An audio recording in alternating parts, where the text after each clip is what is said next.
Yeah, the main thing was recording the studio. Was the Indigo Ranch studio in Malibu, which is a very old studio, a lot of analog equipment, not too much technology involved, very old equipment. But we record some stuff outside the studio, which we record like the percussion parts, a lot of the percussion parts, because they have this canyon outside the studio, was up in the hills in Malibu, and it was really nice, and we set up all the percussion there and record there. And also we record in Brazil together with the Indian tribe, which is the Chavantes tribe, and we record the song Itsari, which is a ritual that they have, using their voices and clapping and their feet, together with our acoustic instruments, with acoustic percussion and acoustic guitar. So it was a great experience, really. Did you know these tribes from before, or did you just go into the jungle to see them?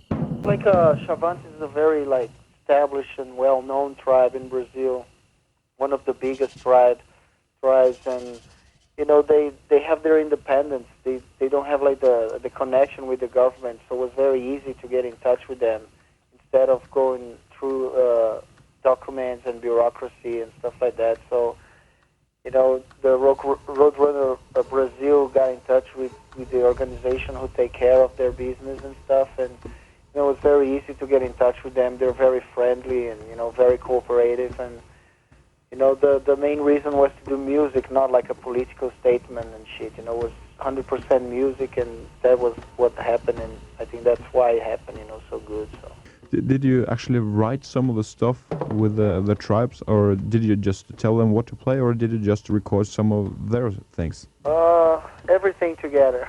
It's like we have this idea to make a song together with their rituals, with our acoustic guitars and stuff, and so they didn't change anything of what they do, usually on their rituals. Like 50 to 60 Indians in a circle, like singing loud and then low, and using their hands and their feet.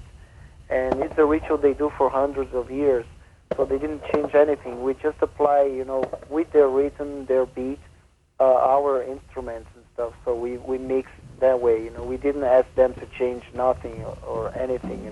So they just perform what they knew to do, and we kind of improvised on it and wrote the song over their rhythms and their voices, so that was the connection.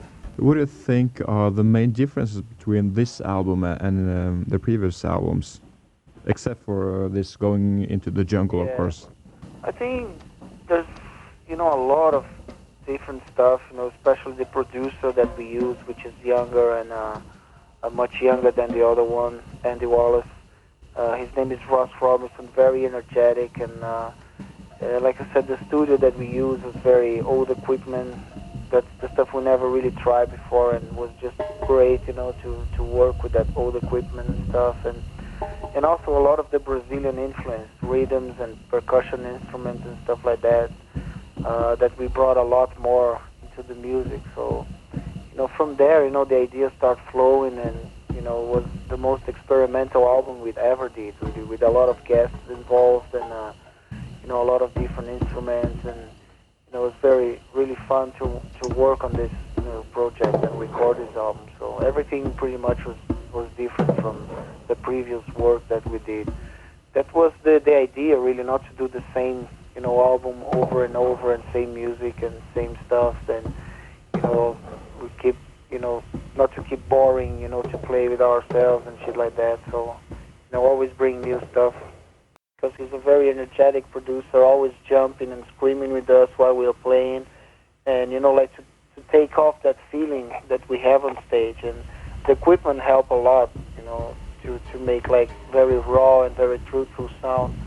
So, yeah, the studio make a big part on that. How much did Mike Patton of Faith No More and this guy from Korn contribute to the album? Yeah, Mike Patton, we wrote a song with him called Mine, but it's not on the album. It's going to be out as a B-side for a single. And, we wrote the song with him, even 3 months before we got in studio. We got in contact with him, so we really wanted to have him working with us at least in one song.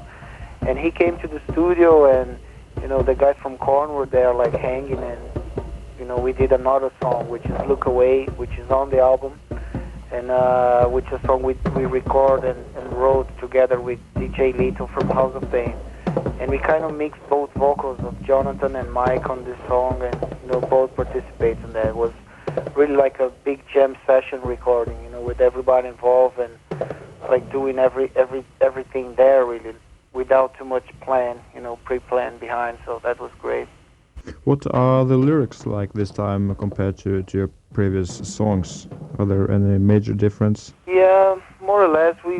This time we not talk about only the negative stuff that Brazil has, like we usually do, like showing the politics, the corruption, and the fucked up life in streets in the big city in São Paulo, where we're from, and but this time showing the best part that Brazil have, which is the culture, the art, the music, mixture of races and stuff like that. So it's more like showing the positive sides instead of just showing the negative sides of Brazil, and being more spiritual and more personal, type of lyrics and stuff. So it's more like positive, showing the best part of Brazil also. A better balance, not to show only the bad stuff. Before you go on a major world tour, right, you're gonna play some gigs on some small clubs. Yeah. It's called, what was it, the Terrorist Tour or something? Terrorist dates, yeah. Yeah. What is the thought behind this tour? It's just because more than a year we don't play live, and we wanna try to come back like slowly, like playing small clubs, and and try to rehearse the new songs together with the old songs, and make a better idea of a set list, and basically it's really to practice on the road. And we have just 12 gigs, booked for Europe, and then after that, coming back to Europe and do like a major tour, and go everywhere and play a lot of different countries and shit. But right now, just really to practice, really, We all out of shape and fat and lazy, and so we need to come back slowly.